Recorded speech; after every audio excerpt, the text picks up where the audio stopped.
რუსეთის ქალაქ ტულაში, რომელიც მოსკოვის სამხრეთიდან დაახლოებით 180 კილომეტრში მდებარეობს, უკრაინული დრონების თავდასხმას 3 ადამიანი ემსხვერპლა.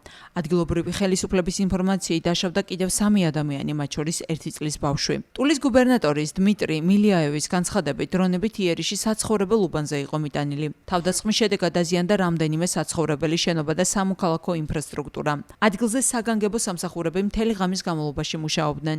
მიმდინარეობდა დაზიანებული ობიექტების შემოწმება და მოსახლეობის დახმარება.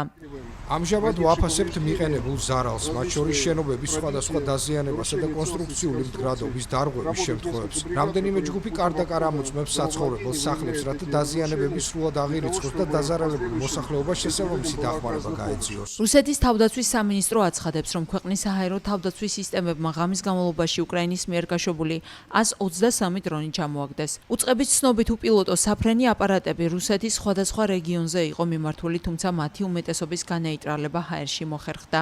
უკრაინას თავდასხმასთან დაკავშირებით ოფიციალური კომენტარი ჯერჯერობით არ გაუკეთებია. ბოლო თვეების განმავლობაში უკრაინული დრონების იერიშები რუსეთის სამხედრო და სამრეწველო ობიექტების წინააღმდეგ გახშირდა.